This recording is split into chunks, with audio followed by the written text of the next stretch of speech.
Well, hello there everyone! Metroid Prime 4 was a near mythical game that made its first appearance back in 2017 before dropping off the face of the planet for almost 7 years, to the point many of us thought the game had become vaporware, not helped by the release of Metroid Dread and the words of the game having to completely restart development. Twice. But it's finally coming out, and I figured what better time than now to replay the original Metroid Prime for my first time since 2010, at least all the way through. Now, I like Prime 1 well enough, but the game usually loses me around Phendrana when it keeps making you walk your happy ass out of an area to go get a single power-up before coming back to what you were doing. I like the game, make no mistake, but Prime 3 is my favorite of the trilogy by far. With that being said, the game also has a respectable number of bosses under its belt, and while you can tell the game is over 20 years old, some of these bosses have aged quite well, and others have not, but at least the remaster looks pretty. So, that's enough rambling, let's get into ranking the bosses of Metroid Prime Remastered from worst to best. Number 14, Chozo Ghosts. I am sick and tired of seeing these meth heads. When you head back to the Chozo ruins to nab yourself the Ice Beam, one of these guys shows up acting as a sort of trial for Samus, with the ability to dash around quickly, phase through walls, and only being able to be hurt by the Power Beam. As a surprise ambush boss that darkens the sky and jumps you, it's okay the first time. The problem is, these ghosts are annoying to deal with, and the second you get the Ice Beam, they spread all over the Chozo ruins like syphilis for the rest of the game, being a recurring nuisance anytime they show up. And they also hijack the music as well. I honestly hate going back through Chozo ruins in the second half of the game because of how annoying they get. Your second major battle against them takes place in the Life Grove area, where you can now see them with the X-ray visor, but all the same rules still apply. There's just more space in the arena, and there's 3 of them. Which would be kind of neat as a threat, but you already got ganked by 3 of them at a time in other areas when just traveling through Chozo ruins to get here, so kinda dropped the ball on that one, guys. Your final battle against the ghosts actually has some decent build-up, with you taking a back entrance to reach Flagra's arena, and when you get close you see some ghosts, but instead of them trying to jump you, they flee, and when you get into the old boss arena, you're stuck fighting 3 of them at once. If this was the only other fight with the ghosts, it would actually be a really great moment and a cool challenge for one of the game's artifacts, but that's not what's going to happen. You're going to run into these guys after you get the Ice Beam, and they'll continue to pester you throughout the entire game. And the only reason I even consider them a boss is because of, well, they have a cutscene, their required battles, guarding key items, and the fact that they hijack the music whenever they show up. If you don't count them as a boss, that's fine, but I hate these asshats and wanted to vent a little bit. Number 13, Plated Beetle. This isn't a boss. It's a regular enemy that showed up 2 hours early. It starts off with a mini gauntlet of tiny beetles where you just spam your power beam for a bit, and you only really have 5 missiles you can fire right now and no morph ball, so you kinda just gotta spam the beam. And once that's done, the beetle shows up, and again, this isn't a boss fight. All it can do is charge into you, and you simply wait for it to whiff a charge attack, then shoot it in the ass with a missile or power beam. Do this 2 or 3 times, and you win. The fight doesn't even last a full minute. Number 12, Stealth Droid. I don't know if this guy is actually considered a boss or not. It's mandatory and guards the power bombs, it has boss music, but it lacks a cutscene to introduce it and has so little health it goes down in under 30 seconds without even trying. I guess the idea is that you can't lock onto it, but there's nothing to this fight, and I'm more baffled and confused by if this actually counts as a boss or not, as I've seen some things saying it does and others saying it doesn't, so I don't know, man. I'm just gonna put it here at number 12 and move on. Number 11, Incinerator Drone. Everyone's favorite, absolutely necessary fight, the Incinerator Drone was a boss that knew Morph Ball bombs were so powerful that you had to fight another boss to unlock them separately instead of them just being baked into the Morph Ball's base moveset. Anyways, he can make you play a game of hot rope jump with his spinning flamethrowers, and he sometimes agitates the wasps in the arena, who will pretend to care enough to attack you for 5 seconds before finding the color on the wall more interesting and screwing off for the next 20 minutes for their lunch break. But honestly, yeah, I don't have too much else to say about this fight. The music's okay, but it's also a lesser version of a theme that was used for an earlier boss, so I mean, again, not much to say there. The boss itself is just kind of there, and a big issue with Metroid Prime 1 in particular is a lot of these basic power-ups that you should be either having immediately or picking up at the start have bosses guarding them, but then for some odd reason major power-ups like the Ice Beam, the Plasma Beam, Super Missiles, or heck, the Space Jump, all of those, nah, you just find them in a place and you can pick them up and then you keep on moving. There's no boss associated with them, but for some reason the Morph Ball Bomb has to have a boss fight. I don't know. It's really weird, and a lot of Prime 1's mini-bosses or minor bosses are pretty extraneous. Number 10, the Hive Mecha. We still have a few more mini-bosses to chunk through, but I actually have more positives to say about this next batch of them. The Hive Mecha is a giant totem that doubles as a nest for ram war wasps and can only fight by sending out the wasps as its main attack, which will circle around you then charge. It's basic, and you'd think I'd be harsher on it, but I'm okay with this guy as he's fought right as you enter the Chozo ruins, and it's really a tutorial about utilizing your radar to keep track of the wasp's location and know when they're preparing to attack. It's basic, but it works well at introducing a new mechanic to the series, and I'm more forgiving towards having to unlock the missile launcher than I am towards unlocking Morph Ball bombs after already getting the Morph Ball. On top of that, I think the design is kinda cool as it's this giant mechanical totem, and we get to hear the full version of this boss theme that's really underrated, and I wish it was used for a better and tougher boss fight. Number 9, Sheegoth. The angry Shingoth Mama kind of becomes a regular enemy later on in the game, but it only shows up in 2 locations during the last third of the game, and it feels a bit more involved. The Sheegoth can drain your beam fire with its crystal and channel it to fire ice bullets back at you. It also has a freezing breath attack, and a nice little rule is that it only absorbs beam weaponry and not missiles, so you can play smart with them to tear into this boss, or you can use the bombs to hurt him.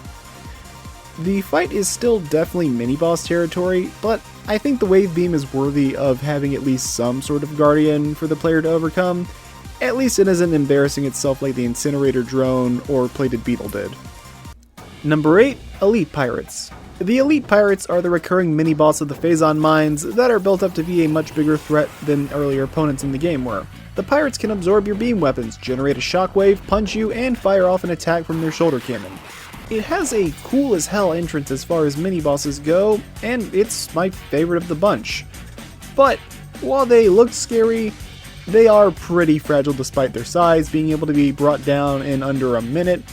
Also, while the music isn't bad, it's odd how this fight shares a theme with the Chozo Ghost, which I never really understood why. There's already a pirate theme, that feels like that would have fit better. They're okay fights, I just wish maybe they were a little bit tougher considering how big of a threat they're supposed to be, when in reality, they're only slightly stronger than an elemental trooper. Number 7, Parasite Queen. The first boss of the game fought during the tutorial. As a positive, I think it's cool how you need to scan the boss to have Samus start targeting its head instead of just the gut, and I think the force field is kind of neat as a defensive measure for the boss. Plus, her design is awesome, and the fight seems pretty impressive in terms of scale. But with only a single attack that does very little damage, she isn't really impressing anyone, on top of the fact that with missile spam, she can be brought down in under 20 seconds, especially if you're a skilled speedrunner. It is okay, it does look cool, but it doesn't hold a candle to the Berserker Lord that kicked off the bosses of Metroid Prime 3. But at the very least, we've ran out of mini-bosses and we're into major boss territory now, so we actually have to start talking about mechanics and things that are a little bit deeper than just shoot it a bit and then it dies in under a minute. Number 6, Phazon Elite. Okay, this guy could technically fall into the mini-boss category, but given that there's only one of him in the world, he has an awesome unique design, and he guards an artifact as well as he has enough health to not die in a minute, I consider him to be the best of the mini-bosses and probably worthy of being considered a proper boss fight. He's simple, but he's well built up. See, the Omega Pirate was also known as Pirate Upsilon, or one of the later revisions. This is Pirate Alpha, the Phazon Elite. This was their first attempt at making an elite pirate, and it didn't necessarily go the best. But it's essentially a stronger version of the elite pirates. While it may lack the shoulder cannon, only having melee attacks and shockwaves and beam absorption, It's able to make up for it by being far more savage and aggressive than his counterparts, slamming out shockwaves much faster, being quick to bring up his defenses. His shockwaves grow as they expand out, becoming taller, and he's a lot bulkier than the elite pirates, taking many more shots to bring down. The fight is simple but effective, and his mutated and skeletal design is fantastic, looking even better in the remaster, and it looks distorted as hell, but you can still see the elite pirates design in there. It honestly kind of feels like a Phazon zombie in some ways, but that's really cool. And for beating this boss, you get one of the game's last artifacts, and in my case, the very last one, because I grabbed and collected Artifact of the Newborn as fast as I could, so I never had to go down to the evil Phazon mine depths ever again. It was a cool little challenge at the end of the big cleanup session, which, admittedly, the artifact hunt is actually nowhere near as bad as I remember it being, though I would still recommend having yourself a checklist of them and remembering what room and what region they're in. It will save you so much time. Number 5, Meta Ridley.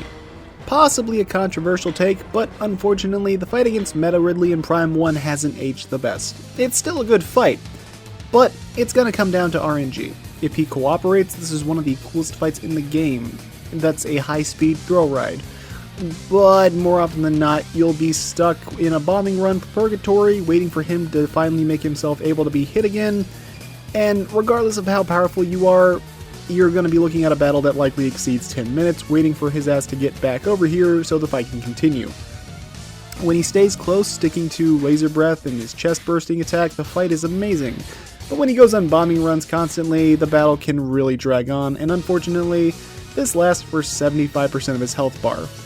There was a hilarious glitch you could exploit back on the GameCube, where boost balling into him would chunk off most of his health and force him into his last phase, which is funny, but that was a glitch, and that's about all I had to say about that particular part of the fight. Phase 2 is better with him being landlocked, but it still has the similar issues of him being really spammy. The only way you can damage him is to first hit his head enough times to stun him, and then unload on his chest, but this phase puts damage ceilings on the amount of damage you can do against him, so you have to expose his weak spot multiple times. On top of that, he doesn't leave his mouth exposed for long, or honestly, if he does, it's not a good attack opportunity. You may get lucky and get beams and breath, but you could also get unlucky and he performs the charge attack over and over again, just stalling the fight out. I had him do a charge at me 5 times in a row at one point. Combine that with a boss theme that, while not bad, is in my opinion one of the weakest renditions of Ridley's theme, and unfortunately, I don't think it's aged as well as the Ridley fights in Prime 3 did. Though I do wonder how they're going to bring this guy back in Prime 4.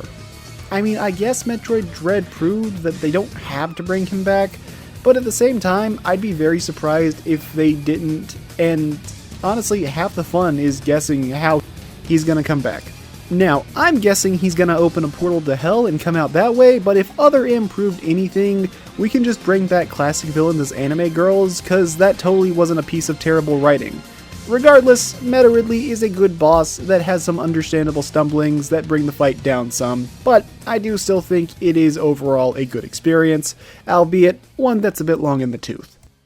Number 4, Thardus. The big pile of rocks is a cool looking boss with some nice ominous boss music. Unfortunately, the boss suffers from having a lot of repetition, sort of like Ridley. Though thankfully, unlike Ridley, you do still somewhat control the pacing of the boss fight, with you wanting to swap between your thermal visor to see Thardus' weak spot, and hit it with a wave beam to make Phazon in that area go out of control, leaving the rock open to being destroyed by more violent weapons, like, say, a super missile. As the fight goes on, you take out more and more of the remaining body parts of this rock titan. The boss has some melee attacks and ice attacks, but a lot of what this boss does is, well, throw rocks at you and roll around the arena. Admittedly, I'm not a huge fan of the rolling attack as it can be a bit of a time sink, but at least the weak spot is still able to be hit.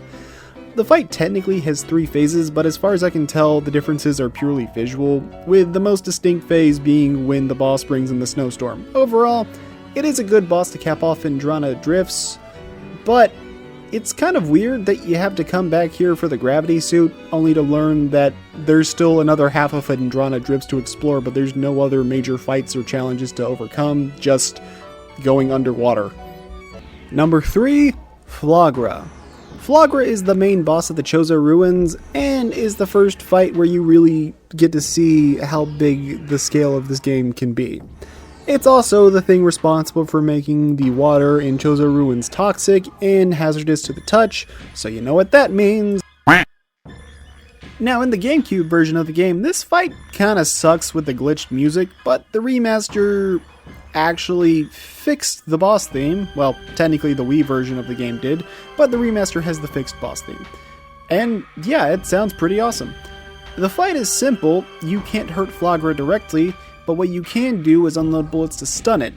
But to truly beat the boss, you're going to need to interact with the environment. See, this plant requires a ton of sunlight to stay active, so it has special solar lamps. And with gyro or pointer controls, you can easily take crack shots across the arena to snipe the lamps, instantly stunning the boss, allowing you to bomb one of its 4 thermal vents, which will overheat the Flagra, setting it on fire.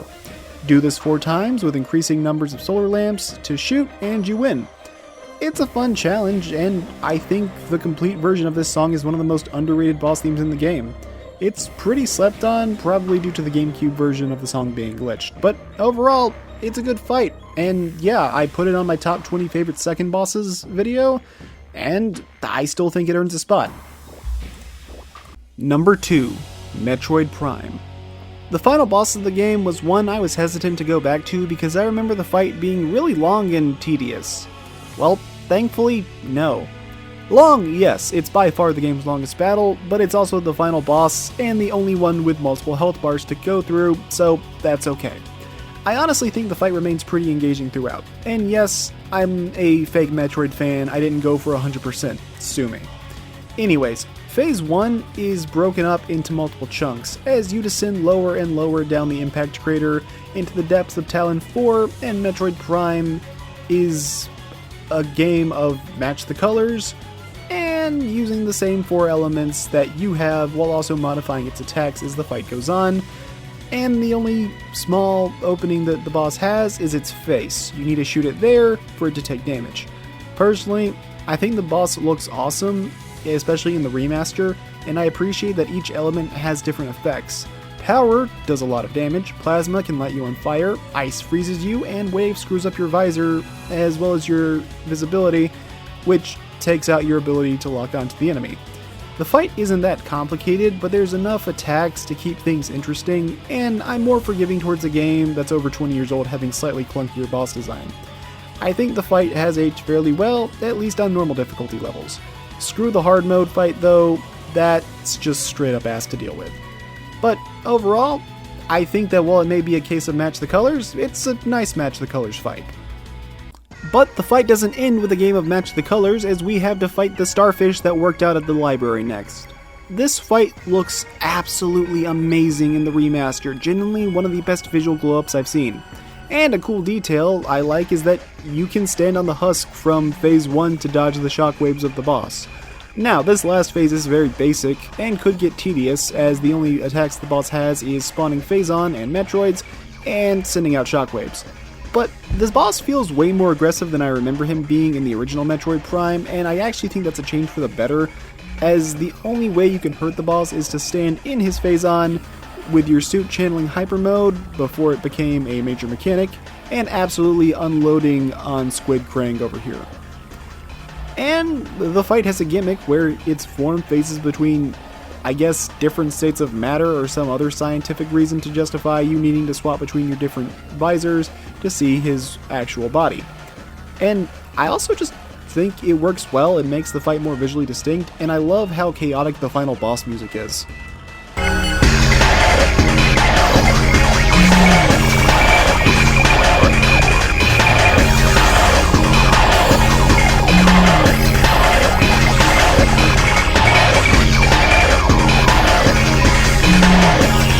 It's a simple final phase, but that's not necessarily a bad thing after a pretty long fight against the husk form of the boss.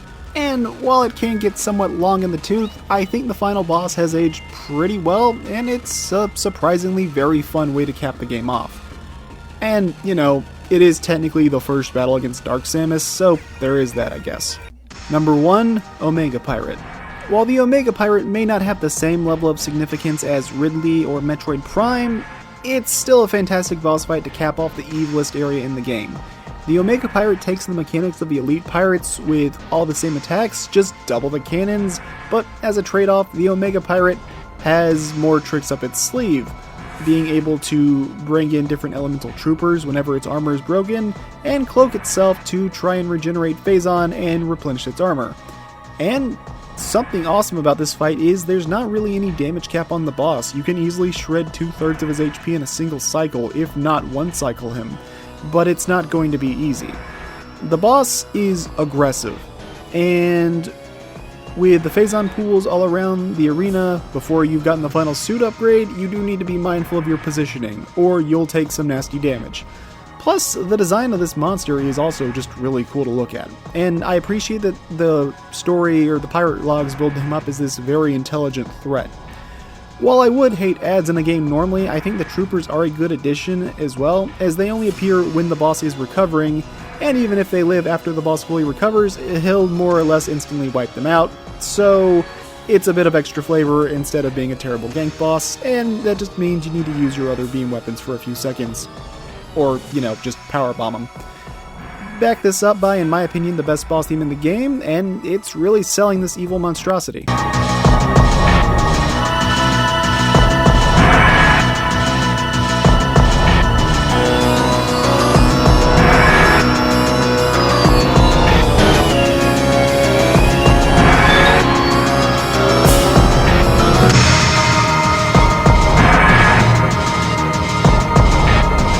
Overall, while it may not carry the same hype as the game's last two bosses do, when we get down to the actual boss fight as a whole, I think the Omega Pirate takes the cake as the best boss in the game, and the one that's withstood the test of time the best. Great music, great design, solid challenge, and a boss fight that you can take as slow or as fast as you want to, and that, I think, is really cool. And that's gonna do it for this video. Metroid Prime is a good game, and it was fun to revisit and properly beat after almost 15 years. That being said, I definitely still prefer Metroid Prime 3 over Prime 1, even if this remaster is very pretty. The backtracking in Prime 1 can get a little bit silly at times. But it was a nice warm-up for Prime 4, so I hope to God that Prime 4 ends up being a good game. Anyways, thank you so much for watching. If you want to see more content of varying quality, consider liking, subscribing, and hyping up the video, and I'll see you all next time. Until then, take care.